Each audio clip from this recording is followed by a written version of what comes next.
Hey everyone, welcome back to the channel. Today we're diving deep into something that's personally carried me through some of the darkest chapters of my life: the power of humor. We've all been there. Life throws a curveball, maybe it's losing a job, a relationship crumbling, dealing with illness, or grieving someone you love. And somehow, in the midst of that pain, you find yourself laughing. And for a brief moment, the weight lifts. Things feel possible again. But is this just a temporary distraction, or is something deeper happening? Today, we're exploring the science, psychology, and genuine healing power behind finding humor in life's toughest moments. So let's take a look at the science of laughter. What's actually happening in our bodies and brains when we laugh during tough times? It's not just a momentary distraction, it's legitimate medicine. When we laugh, our brains trigger the release of endorphins, natural painkillers that create feelings of euphoria similar to a runner's high. At the same time, we reduce stress hormones like cortisol and adrenaline.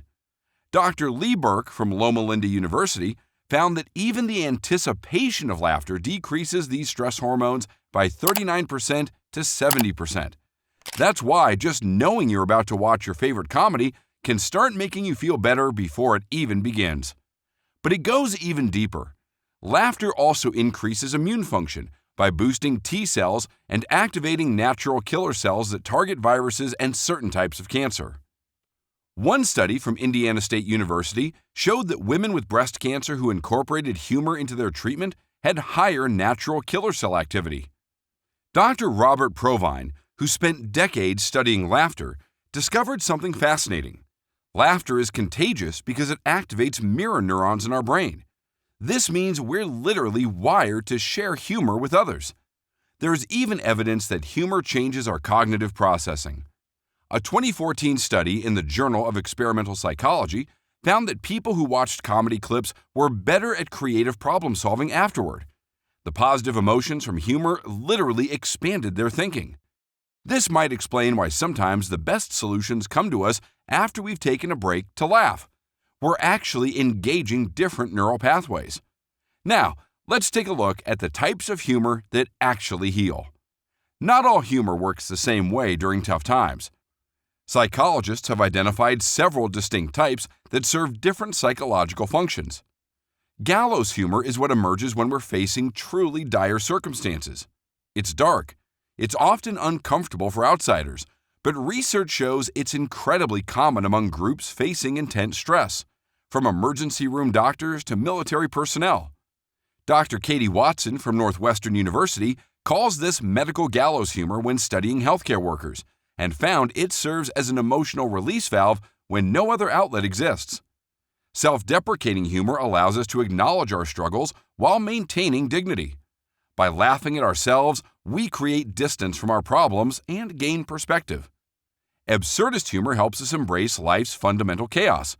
When nothing makes sense, like during global crises or personal tragedies, absurdist humor says, yes, this is nonsensical, and finds freedom in that acknowledgement. And finally, observational humor helps us notice the small, everyday ironies, even in difficult situations. It trains our brains to spot moments of lightness. I actually have some personal examples of how humor has helped me get through some tough times that I'd like to share with you. When my dad was diagnosed with cancer 5 years ago, our family found ourselves making jokes in the hospital waiting room. It wasn't because we didn't care, it was because we cared so much that we needed those moments of relief. I remember one day Dad's IV machine kept beeping with errors, and after the 5th nurse visit, he looked at me and said, "I think it's trying to tell me my warranty is expired." We laughed until we cried. Later, when he lost his hair from chemo, he started wearing outrageous hats everywhere, including a Viking helmet to his treatments. The nurses loved it, and it became his way of saying, "I may be sick, but I'm still me." Those moments of laughter gave us the strength to face the next hour, the next day. They were little islands of relief in an ocean of uncertainty. During the pandemic lockdowns, humor became a global coping mechanism. Remember all the sourdough bread memes? The Zoom meeting fails? The TikTok challenges? What's fascinating is how quickly this humor emerged and how widely it spread. Within days of lockdowns beginning, people were creating and sharing jokes about their new reality. This wasn't disrespect for a serious situation. It was a collective psychological response to help process an overwhelming global trauma. Psychologists call this cognitive process reframing, the ability to see situations from different perspectives.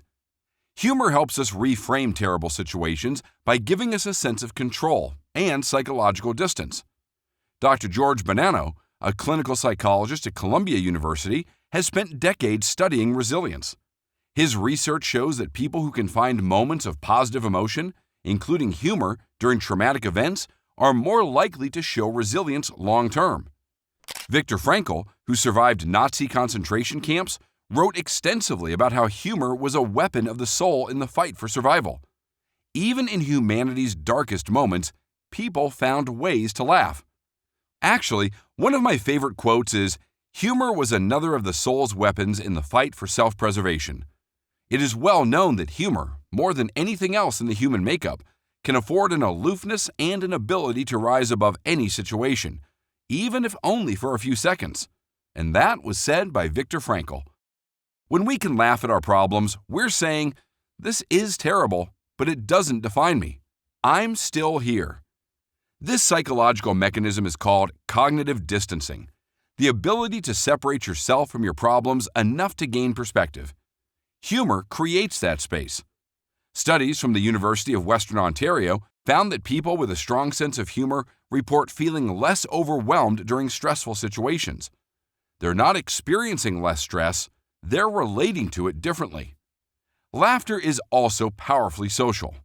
We're 30 times more likely to laugh in groups than when we're alone, according to Robert Provine's research. When comedian Tig Notaro performed a now legendary set just days after being diagnosed with cancer, beginning with, "Hello, I have cancer," she transformed her trauma into connection. The audience laughed not because cancer is funny, but because they recognized the courage in facing impossible situations with honesty. That laughter created community. Throughout history, humor has emerged during humanity's darkest hours. During World War II, Hitler humor became a form of resistance.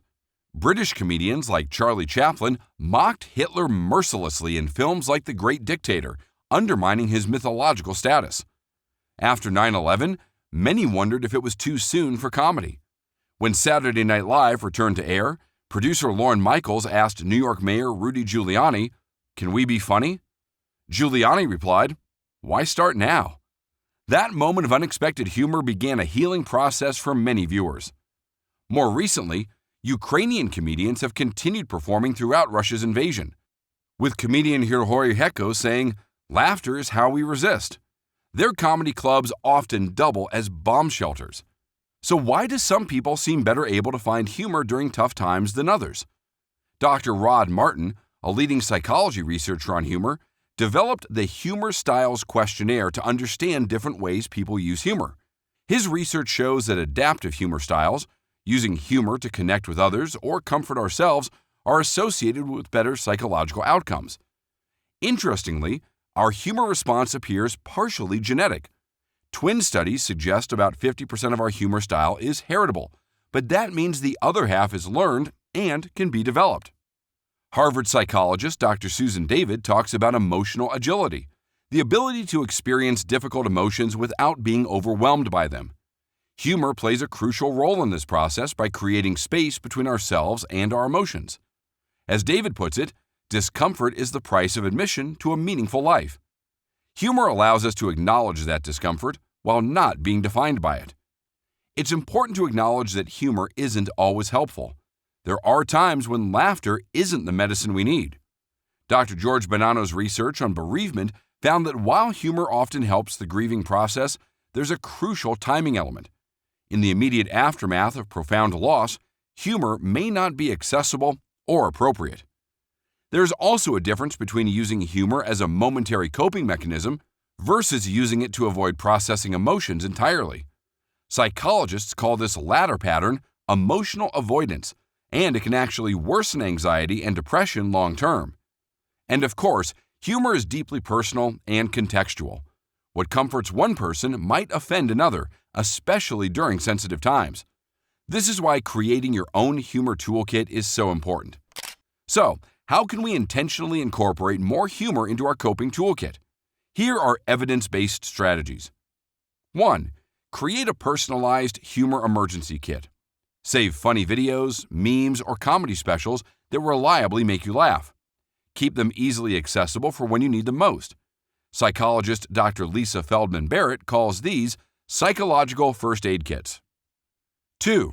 Practice finding the absurd. Even in your darkest moments, look for the ridiculous details. They're almost always there. This builds your humor reflex over time. 3. Use humor journaling.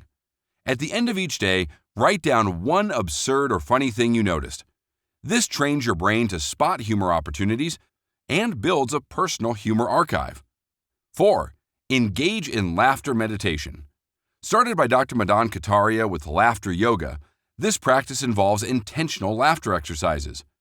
Research shows that even fake laughter produces real psychological benefits. 5. Create humor accountability partners.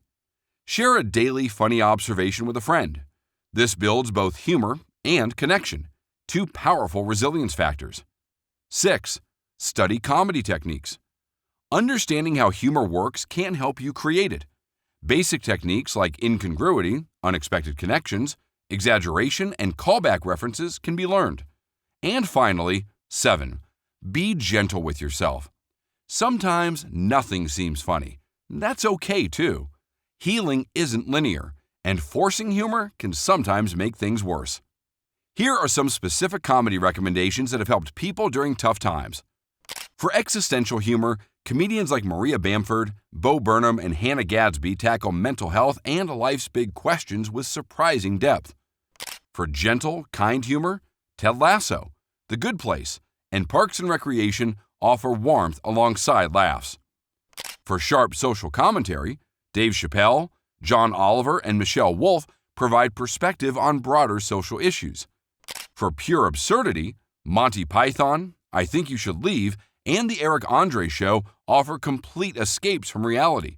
And for family-friendly options, Studio Ghibli films, The Mitchells vs. the Machines, and Bluey blend heart with humor. The key is finding what resonates with your personal humor style. Creating humor, not just consuming it, can be incredibly therapeutic. Many comedians speak about how developing their material helped them process trauma.